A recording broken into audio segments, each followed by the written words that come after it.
Oh, hello, Gregor. You're right.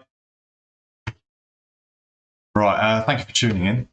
I just wanted to do a short video, much shorter by comparison to some of the other ones I've done in the past. Mainly because I'm running out of time. The whole live streaming project was supposed to be something that was done during this latest period of lockdown. For purposes of many reasons, me doing things, self-promotion, various reasons for doing it. But we will be opening the shop again, as far as we know, a week today. My time to do any kind of project or anything other than serving customers and dealing with shoe repairs and things that I normally do is just going to disappear. As it happens over the last, I think, a couple of months, really, I've taken on a number of commissions. I've always said that I won't video the making of someone's commission, simply because it is something personal to them that I'm possibly making. There's various reasons for me to not do it, so I felt it more prudent to not do any videoing, just in case I catch something in the background that shouldn't be there, etc. Doesn't mean I stopped making this waistcoat. In fact, I progressed quite a bit on the waistcoat from the last time you've seen it. So that's more than anything what I wanted to do today was give an update on it. I was taking footage right up to the point where I started to get commissions. I did a couple of motorbike seats. I made a cosplay lion mask, which included a felted wool mane.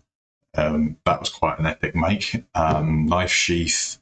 There's been various other things that I've done, but I just couldn't risk accidentally putting them in frame. So I did take a lot of footage, and I have been editing that, and I will release the recorded videos, and hopefully you might be able to do some more recording later on. But once the shop is open, I'll have zero free time to work on this waistcoat. So I really wanted to get it to a point where it was usable, wearable, and believe me, it is a very warm jacket, a very warm waistcoat.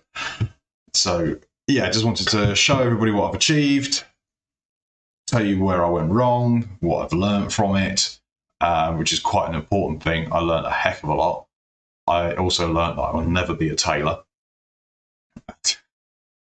and learned that doing things like armour in the future, I've refined a few things of how I would do it, certainly, and I really would like to try and explore that more, but I can see it's a very steep, very big learning curve on that. So without further ado, I'm just going to bring in the actual item over here, and you will immediately see quite a few changes. Now this camera is set up so that I can sit down in front of it.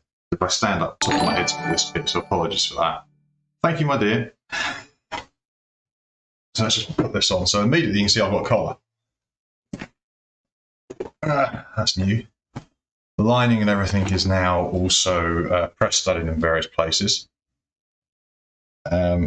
mainly down the front. So one of the next things I'm going to do is put some more trim on this to cover these press studs and tidy up these edges.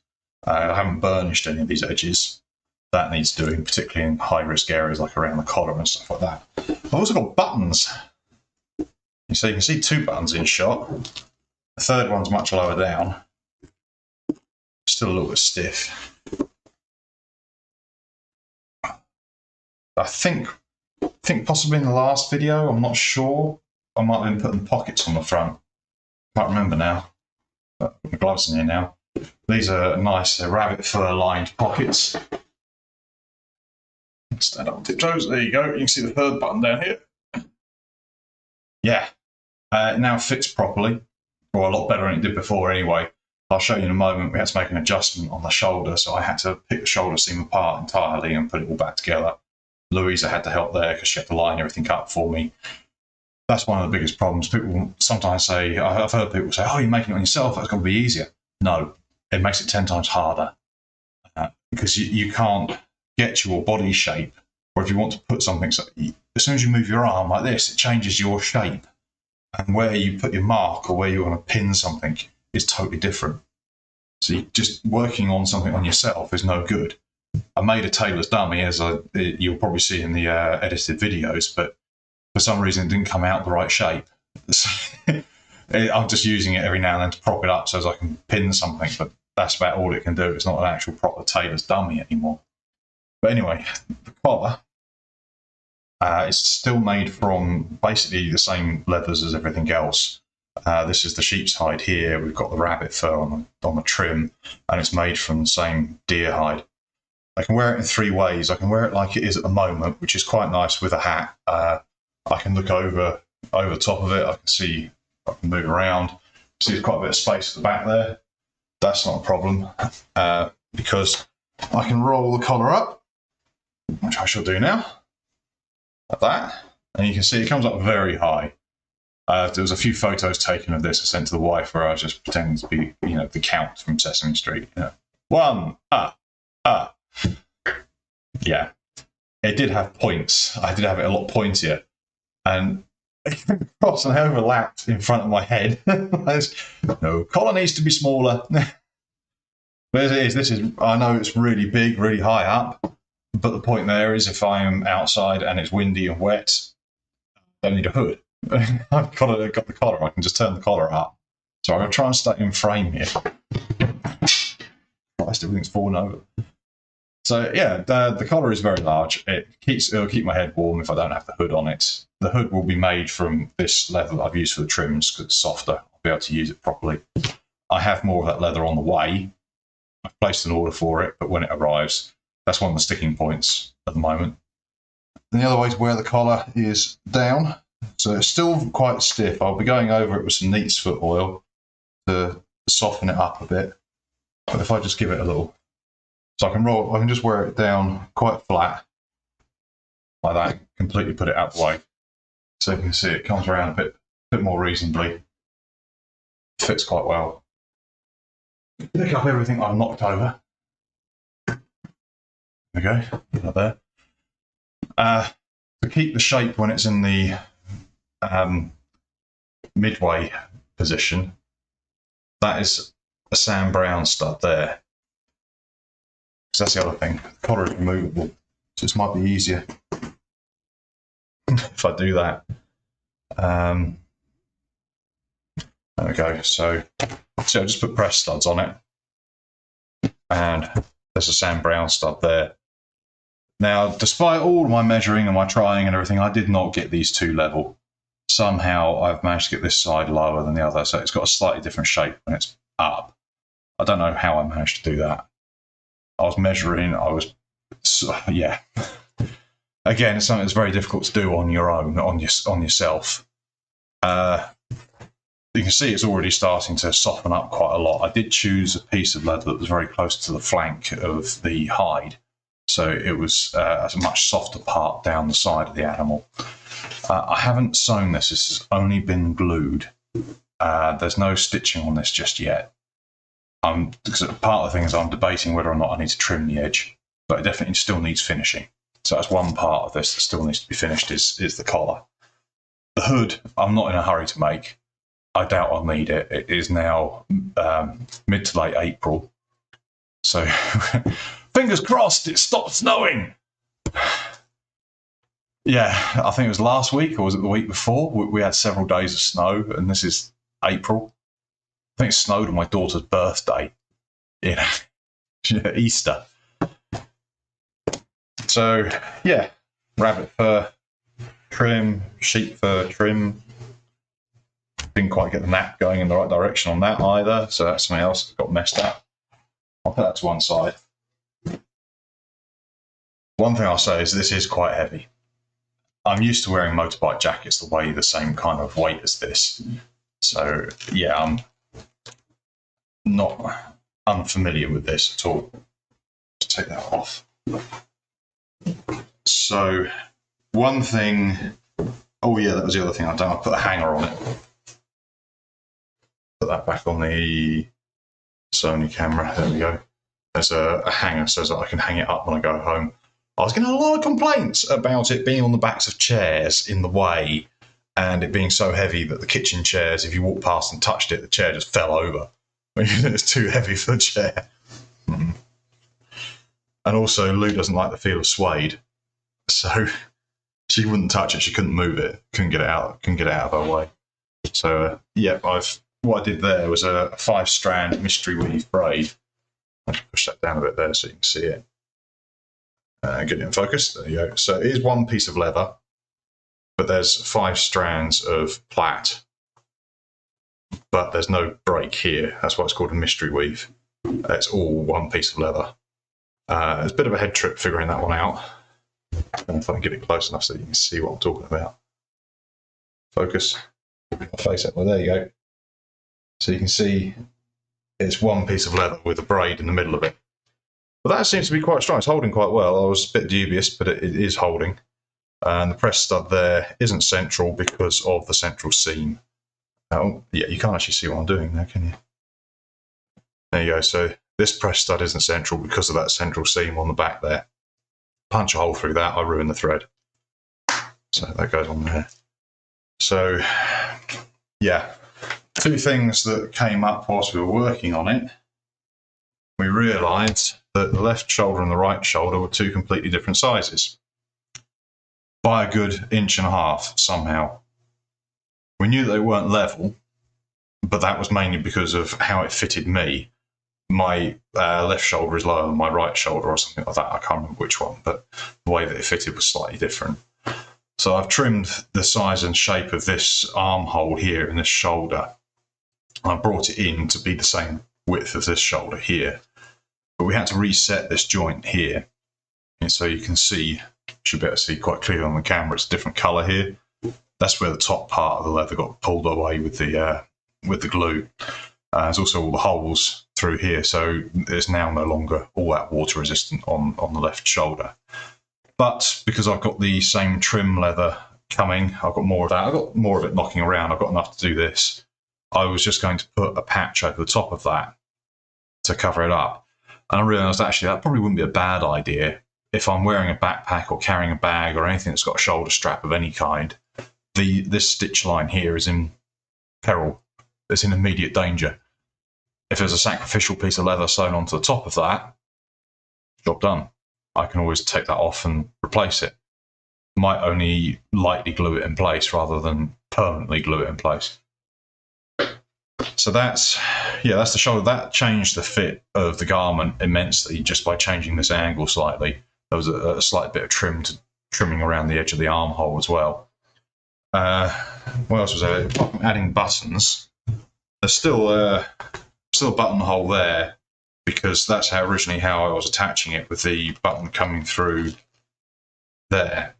But once I'd adjusted this shoulder, this buttonhole here was somewhere over here for a comfortable fit, for a good fit. So I had to put another button on. That button there will still help hold this in place. That's why there's a press stud at the top and the bottom, and there's not one in the middle. That's just there to hold that. It can still be used if I want it to be slightly looser because I'm getting too warm. I can switch it over to that button through there. Not an issue. What's that do? The pocket on the back. Now again, been trying to figure out how to do that for myself. That's kind of, you can see a couple of, possibly not in the camera, there's a couple of marks there with my silver pen where I've reached behind my back and tried to draw a mark. But again, the same problem is, as soon as I do this, the garment completely changes shape and moves on you. So how are you supposed to do it on yourself? As again, the tailor's dummy I've got over there isn't the right shape. So once I've got the stag hide again, I haven't got a sample of it. I just have to point this out again. I've got some more of that leather there on the way. I'm actually going to make the back pouch pocket with that. The reason that I'm doing that is not because I've run out of this leather. I've got about 1.5 complete skins of this left. It's because when I made these pockets on the front here and put these on, I realised just how much stiffer the garment came on the front, to the point where if I tried to bend forward like that, it came up and chopped me in the neck. So there was another adjustment made on the neckline to bring it a little bit lower on the inside, so that was an easier task to do. when I bring the top part over, it completes the seal around the neck. But this is so much stiffer just because of this piece of leather here, creating this patch pocket. So I'm putting the pocket back there and the hood in the other leather, the much softer deer suede I can get hold of. It is starting to soften up. It is starting to loosen up. You can see it's getting quite loose and quite floppy around the bottom here. This is where it gets beaten a lot when I'm wearing it. I've also trimmed and tidied the shape around here, so it's a lot neater. I will go over this once I've actually got the patch pocket on there. I'll go over it with either neat's foot or mink oil. Yeah, mink oil is going to be in short demand because of what's happened to the Dutch mink farms. If you don't know about that, because of COVID seemed to be running rampant through the actual mink farms that are in Holland. They basically just did away with the whole lot. They got rid of all their animals. Yeah, sad thing really, all of that happening. But I guess humans will make sure that humans survive. So there may well be a shortage of mink oil for leatherwork in the near future. Yeah, so this pocket won't be lined with anything because it is mainly for storage. It is going to be somewhere I can put my gloves and my hat and things like that. Because inside the rabbit-lined front pockets, they get covered in hair. And also, those pockets are literally just for me to slide my hands into to keep them warm. They're not for storage. So you try and put your gloves in there and you get these big bulges sticking out the side. They're bigger than the bulge that I've got at the moment here on the front. What else was there I was going to do? I honestly can't remember now. I think that's probably about it. Yeah. Oh, that was it. I was going to look for a different hair on hide, something thin and lightweight. Wasn't thinking about using rabbit for the lining of the hood. Since I started working with it, the hair holds quite well. It depends on how well it's been tanned, but there's very little slip on the hides that I've got. But I want something that's going to survive wetter weather, getting caught out in a shower of rain and then just completely ruining the trim because all the hair clumps together and you can't get it to come apart again. That would be quite silly, really. So I want to look into what other hair on hides I can get.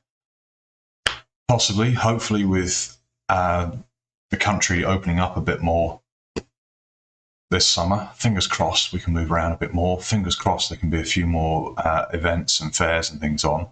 I will try and get to places like I went to last year, Duncarron, where I got these particular rabbit hides and a deer hide that I've been using. I would try and get to places like that again. Try and get hold of leathers. There was some different leathers there. There could be anything and everything. I'll get more contacts, more things to use. I'm not saying that I won't be doing any more live streams. I'm just saying that the chances of it happening are going to be much more remote. I will quite probably have to restrict myself to a weekend day or an evening. My evenings at the moment are quite full because I'm also a Cub Scout leader, or a Scout leader, I should say. Just a voluntary basis kind of thing, but getting quite involved now. And that means at the moment, through the restrictions, we have to have 2 evenings a week that we're meeting. So 2 nights a week are already taken up immediately with that. I'm still playing Valheim. I'm not necessarily streaming it at the moment, but I am still playing Valheim with some friends. I'm paying for a server at the moment and hosting about 5 or 6 people at any one time at the most. We're all playing together. So you can check out those streams or check out Old Man Gaming. I believe Steve-O, he's one of the people that's on the server. He was streaming last night, actually, just showing what he was doing. But because of everything I've been working hard, walking the dogs, sorting out daughter, doing scouts, stuff like that, last couple of weeks I've been exhausted. I've just been going to bed and playing for a short while and then going to bed. So it wasn't even really worth me streaming it because I was online for maybe an hour and a half kind of thing. Just been too tired and just kind of falling asleep at the keyboard and yawning a lot. Not the kind of thing you want to see in a live stream. So that's where I'm at then. still have loads of other little projects that I want to do. I still want to make these wallets using the fish leather that I've got. I still haven't done any of that yet. I've still got the wolf skins. Wolf skins? Wow. The wolf fish skins in the blue and the green. So I really want to use those. I want to order some more of those in as well. I'm really intrigued with the leather itself. I was trying to think of ways I could incorporate it into this, but it just wasn't going to work for the garment. But there's lots of things that I still want to make, things that I want to do. So I'm not saying there won't be any more live streams. There could well be. There'll just be a lot fewer and further between, because there just physically isn't enough hours in the day at the moment. So yeah, that's about it. That's all I've got to say, really. Coming around for the kind of time where I wouldn't normally be in the shop, wouldn't normally even be in the shop today because it's Monday. We're normally closed on Monday, but we were waiting for a delivery. And I just thought this would be the perfect time to actually update you all, show you where we've got to and what the future is going to look like for the channel. The next few months are just going to be, hopefully, really busy in the shop. We're really hoping that we'll get a few shoe repairs in. We'll get customers coming back to us for the supplies we have here in the shop for quilting and dressmaking and sewing needs, etc. Yes, that is a shameless plug. But even so, leatherwork's going to take a step back, I think. Not that I really wanted to, because I have really enjoyed doing this. I have really enjoyed having the live channel and putting out there what we do, what I do, talking to people. It has created a few conversations here and there, and I'm pretty sure that it has generated one or two of the commissions that I've got as well. So it has been worthwhile for me to do. I have enjoyed it, and will hopefully do it again in the future. I've got all the technology, but I've got to put the shop back the way it was. All of this is now currently on the front counter. I've got studio lights, which is why I'm illuminated instead of in near darkness. The computer is in here. Lou hasn't been too happy about it being in here because she's needed to do the paperwork, which means this has got to go back in the office. So I've got to dismantle all of this. That's why the video's going today, because we've got to spend the next week putting the shop back the way it was. So yeah, a little bit of work, a little bit of tidying up to do. Yeah, thank you very much for your patience, for your shares, your likes, your subscriptions. It's been good. This isn't the end, but it's not going to be easy for me to carry on in the future. So there will be things. Just keep an eye out for us. Ring that little subscription bell, little bell. That will help you, let you know. Because I might just have to do it at the drop of a hat and not plan something, which is pretty much how I do things anyway. But again, thank you very much. Fingers crossed I will see you either in the shop or online in some format in the near future. Bye now.